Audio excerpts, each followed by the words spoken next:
o colchão, essas coisas assim, então, direito do consumidor. Direito do trabalho, que é o que nós vamos tratar hoje, é aquilo que você sabe também. Nem todo mundo paga bem, alguns pagam demais, outros querem exigir demais também, outros pedem demais na Justiça do Trabalho, então tire as suas dúvidas aqui. Direito previdenciário e direito de família são assuntos que a gente trata também aqui durante a semana. Previdenciário, porque a gente começa a se aposentar quando começa a trabalhar, e direito de família é aqueles assuntos que envolvem sempre as nossas questões familiares. Então não esqueçam, vocês podem perguntar, e eu vou dizer para vocês exatamente como é que vocês devem fazer para perguntar. Então, eu já estou procurando aqui o telefone novo do nosso direito do consumidor, que eu não estou achando, mas eu vou achar. Eu não me preocupo com isso, porque eu sei que eu coloquei aqui, então ele deve estar aqui no meio. Mas, de qualquer maneira, vou colocar para vocês o seguinte.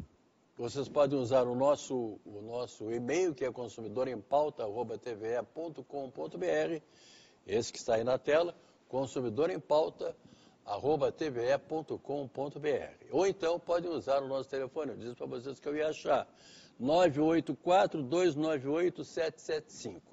984-298-775. Telefone, pergunte. A gente sempre tem alguém aqui para esclarecer as dúvidas de vocês. E hoje nós temos dois convidados aqui no programa que orgulham muito o nosso Consumidor em Pauta. Doutor Guilherme Zambrano, que é juiz do trabalho. Boa noite, doutor Guilherme. Tudo bem? Boa noite. Uma satisfação estar aqui. Muito obrigado pelo convite. Não, uma grande alegria, né, poder esclarecer as dúvidas dos telespectadores aí. A alegria sempre é nossa, doutor. Volte sempre. Aliás, a última vez que o senhor esteve aqui, eu disse, né? Volte sempre que quiser. Aparece a oportunidade, vamos conversar aqui, bater um papo. E eu hoje estou recebendo uma visita aqui de um advogado que fazia, olha, alguns anos que a gente não se via. E que é daquela safra antiga, do tempo do consumidor antigo. A gente estava relembrando aqui o tempo que a gente fazia o programa aqui na TVE. Doutor Fernando Witt, advogado do trabalho. Boa noite, doutor Fernando, tudo bem? Boa noite, Machado. Boa noite, Guilherme. Um bom filho sempre a casa retorna, né? Claro, com certeza absoluta. Muito lisonjeado por ser convidado novamente para vir ao programa. E que é um programa que é referência dos direitos dos cidadãos, né? Que bom. Levar boa informação aos cidadãos é uma das missões desse programa e no qual me orgulho muito. Doutor Guilherme mandou um WhatsApp hoje assim, o Fernando Witt vai comigo, lembra dele? Como é que eu vou esquecer o doutor Fernando, né? Sempre foi uma pessoa atuante aqui no programa. Então hoje estou tendo esse prazer enorme aqui em recebê-los aqui no Consumidor em Pauta. E como nós temos muita pergunta, e eu já vou colocando meus óculos, porque senão eu não enxergo as perguntas que são feitas aqui, né? Mas não é nada de idade, é só uma questão de olhos mesmo, não de visão mesmo. A primeira pergunta eu vou endereçar aqui ao doutor Guilherme Zambrano, que é juiz do trabalho. Doutor Guilherme, a pergunta vem aqui de Porto Alegre, é da dona Mara. Ela disse que está voltando de licença maternidade e a empresa onde ela trabalha vai encerrar as atividades. Já deu aviso prévio aos funcionários. Ela quer saber se ela deve assinar esse aviso ou se não tenho direito, já que não completei o 5º mês da licença. E daí, doutor? Antes de mais nada, eu só queria fazer um comentário sobre o número que está aqui chamando a atenção, o número do telefone novo do Consumidor em Pauta.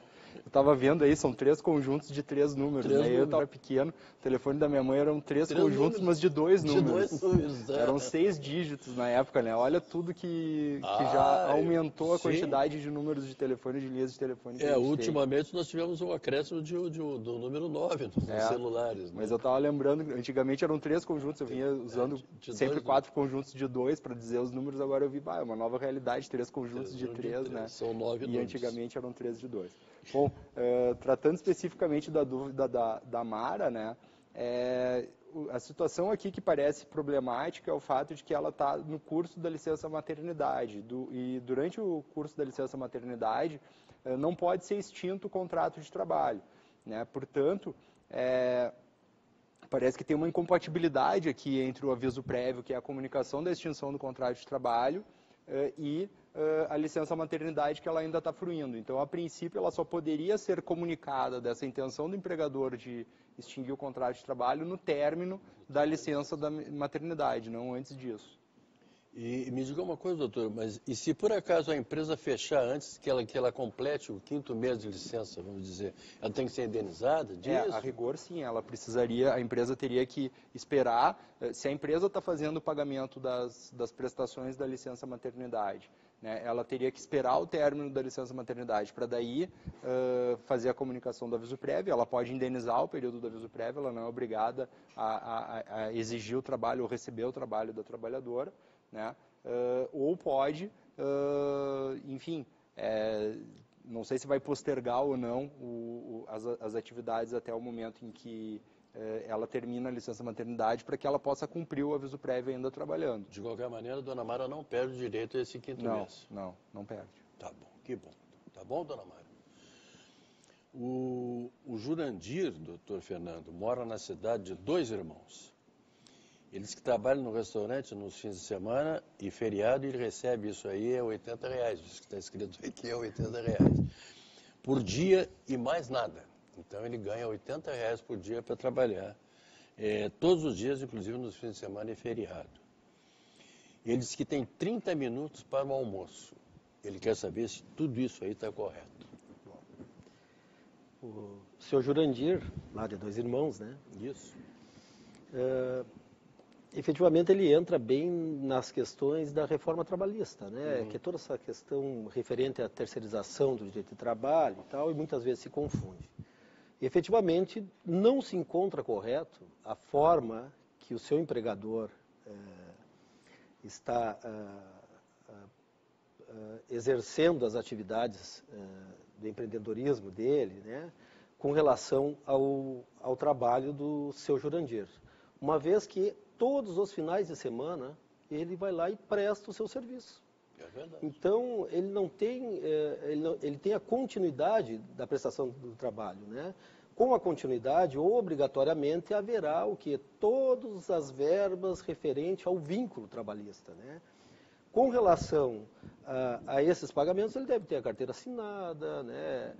Se houver hora extra, ele também tem direito, férias, 13º, enfim, todas as verbas trabalhistas devem ser pagas tal qual, não modificou em nada pela continuidade da prestação de serviço. Com relação aos 30 minutos, esse sim há uma diferenciação. Se ele está tendo 30 minutos de intervalo, né, para ele, que deveria ser 1 hora. Ele exerceu os 30 minutos, haverá sim de ser pago pelo empregador os outros 30 minutos, que antes da modificação da reforma, a regra, uma vez não cumprido com 1 hora, se cumprisse apenas 5 minutos, teria 1 hora cheia. Se cumprisse com 45 minutos, teria 1 hora cheia a ser indenizado pelo empregador. Agora, se cumpriu 30 minutos, haverá sim de ser pago pelo empregador os demais 30 minutos referente ao intervalo não exercido por ele, né? Então, efetivamente, não encontra-se correto o seu contrato nesse aspecto, seu Jurandir. Então, tem direitos que ele não está ganhando. Tem direito que ele não está recebendo por força da não formalidade do contrato de trabalho aqui. Tá, né? Certo. Doutor Guilherme, a dona Valesca, ela é aqui de Porto Alegre. Ela diz que o marido dela está cumprindo o aviso prévio e optou por trabalhar 23 dias. Porém, ele faz horas extras todos os dias, pois ele é motorista. Isso implicaria nos dias que ele tem que cumprir de aviso ou ele tem que receber as horas extras? Na verdade, é uma faculdade do empregado, ele tem uma opção, quando ele recebe o aviso prévio, de reduzir em 1 semana o período do aviso prévio, o período de trabalho dele, de cumprimento do aviso prévio. Ele recebe por 30 dias, mas só trabalha 23, porque ele pode diminuir 7 dias, né? Que aparentemente foi o que aconteceu nesse caso. Ou ele poderia trabalhar os 30 dias, reduzindo em 2 horas por dia a jornada de trabalho dele, né? Em qualquer caso, ele vai ter direito de receber as horas extras. Se ele fez horas extras, ele vai ter o direito de receber as horas extras. Isso não fica, de modo algum, prejudicado pelo fato dele ter optado por esses 23 dias. Não há nenhuma condicionante disso aí. Não. A pessoa, hora extra é uma coisa... Fez hora extra, tem direito a receber as horas extras que fez. Tá certo. Então, dona Valesca, avisa aí o seu marido que ele tem direito de cobrar. Vai lá e recebe e não tem brincadeira, não. Doutor Fernando, o Carlos mora aqui em Esteio, aqui bem pertinho. A empresa onde trabalho mudou-se para outra cidade distante de onde moro, 101 quilômetros. Não consta no meu contrato que devo acompanhar. Ele quer saber se eu sou obrigado a acompanhar a empresa ou devo ser indenizado. Bom, seu Carlos, né? Yeah. Seu Carlos, como 100 quilômetros, né, do seu domicílio, né, da onde o seu Carlos reside, vai modificar a forma de chegar até o trabalho, vai ter um ônus. É tudo diferente. Não há uma obrigatoriedade, É caso de rescisão indireta do contrato de trabalho, né?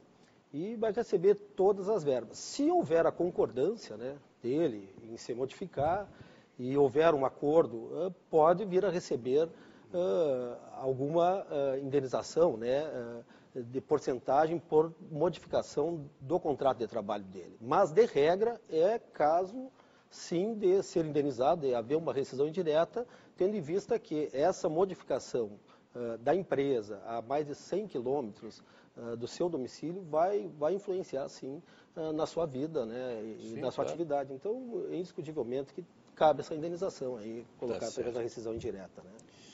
Eu sempre ressalto aqui, doutor Fernando, é bom o senhor saber, porque são as novas regras do programa, quando tem um juiz do trabalho aqui, eu sempre deixo as perguntas mais fáceis para o juiz, entende? Porque o juiz não está muito acostumado a vir aqui, o advogado sempre recebe as mais difíceis. Então.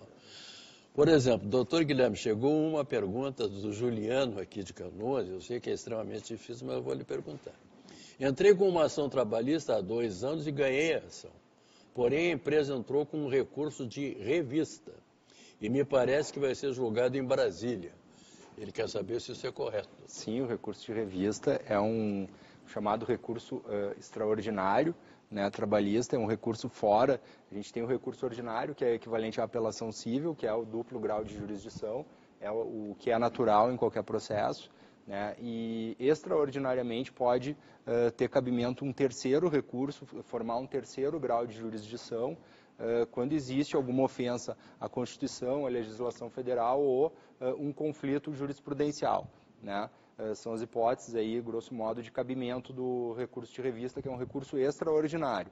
Nesse caso, que ele narrou, está correto, o recurso de revista é julgado em Brasília pelo Tribunal Superior do Trabalho, né? E não posso fazer uma previsão de tempo de julgamento, houve época, demorar 10 anos o julgamento definitivo de um recurso, porque o fluxo de processos, o afluxo de processos, né, de recursos de revista para Brasília, sobretudo em agravo de instrumento, que é a situação em que a pessoa interpõe o recurso de revista tentando ir para Brasília, mas não é recebido o recurso porque não era uma hipótese de cabimento do recurso. E o terceiro grau de jurisdição ele é extraordinário, ele não é o normal. Né? E aí as pessoas não se conformavam com isso e faziam muitos recursos para ter admitido o seu recurso de revista, que é o nome desse recurso é o agravo de instrumento.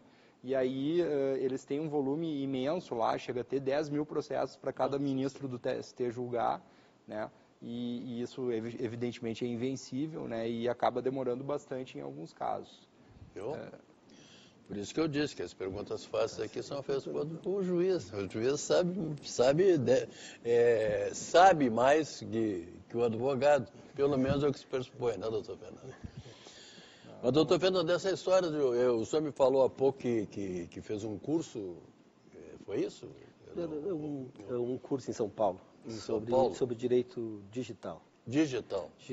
E isso não aproveitando o gancho aqui da resposta do doutor Guilherme, doutor Guilherme Zambrano, isso não agiliza um pouco o andamento ou não? É que, na verdade, o consumidor em pauta, ele é um direito digital, que é a questão interdisciplinar das inúmeras áreas do direito, né? E às vezes nós colocamos a questão do direito digital como o processo digital. O processo digital do direito do trabalho, ele é diferente dessa nova área do direito digital, né? O processo do trabalho digital, o EPROC, que tem na Justiça Federal, o próprio Tribunal de Justiça do Estado do Rio Grande do Sul também está assumindo cada vez mais a digitalização das demandas, e efetivamente veio para melhorar a condição de prestação jurisdicional. Entretanto, continuamos precisando do elemento principal, que é o funcionário público qualificado. Precisamos, e cada vez mais, dessa ordem, né? Bons profissionais à frente desse instrumento que veio, sim, para facilitar, né? E ajuda. Então, deixa eu lhe fazer uma pergunta aqui, doutor Fernando, do Davidson, aqui de Porto Alegre. No momento estou de atestado, mas meus colegas de trabalho falaram que fui demitido por justa causa. Eu ainda não sei o motivo e nem a empresa falou comigo. Se a informação for verdadeira, que direitos eu tenho? Quais os meus direitos? Perguntou o Davidson. Bom, Davidson, nós estamos... Primeiro, a empresa deverá te comunicar, né, se efetivamente foi demitido ou não foi demitido por justa causa, né? Estamos ainda na verbalização dos colegas, né? Então, sobretudo o motivo, né? E ainda mais temos que verificar qual é o motivo, qual foi o ato que ele cometeu, que gerou a justa causa ou não. Claro. Né? Então, a princípio, não há. Digamos que haja a notificação e tenha um dos inúmeros motivos pelos quais a empresa pode demitir por justa causa. Mas temos que saber qual é o motivo específico. E mesmo assim, há a possibilidade do ajuizamento de uma ação, se não houve aquele motivo, se não há conformidade dele com aquele motivo que ele foi demitido, há a possibilidade de uma ação de reversão da demissão por justa causa. E aí sim cabe ainda, se for notificado e não for verdadeira aquela justa causa tida pelo empregador, caberá ainda a reversão e uma indenização por dano moral, né? Ou seja, digamos que há uma improbidade administrativa, enfim, qualquer relação que haja dentro da relação de trabalho, uma vez não provado pelo empregador, haverá o quê? Uma indenização. Portanto, aguarde, né, Davidson, aguarde vir a notificação e depois procure um profissional da sua confiança para tomar as medidas cabíveis se forem necessárias, né? Doutor Guilherme, eu tenho aqui a pergunta do Maciel, que mora na cidade de Tramandaí. Ele disse que mudou a função dele de servente para pedreiro. E ele quer saber se ele tem que receber um aumento e se isso deve ficar registrado na carteira dele. Sim. Precisa, sim, para as duas perguntas, né? Deve ser registrado na carteira, porque a carteira contém a anotação da função, né? Então, se houve uma alteração na função, tem que ser alterada a carteira de trabalho, precisa ficar registrado na carteira de trabalho. Da mesma forma, como aparentemente ele trabalha no setor da construção civil, é um setor muito organizado, que tem normas coletivas em todos os lugares. Certamente tem uma norma coletiva aplicável à região de Tramandaí, né, abrangendo o município de Tramandaí. E aí, na convenção de coletiva de trabalho, costuma ter a previsão de um salário diferenciado para quem é servente e para quem é pedreiro, né? Então, ele teria direito tanto à anotação da carteira de trabalho quanto ao aumento salarial. Eu sou, seu Marcel, aí de Tramandaí. Tem muito direito que a gente não sabe que tem, né? Pergunta aqui e a gente esclarece. Ainda mais quando dito por um juiz do trabalho, realmente isso aí é o que deve acontecer. Seu Marcel, vai lá, pede para registrar na carteira e pede o aumento que tem direito.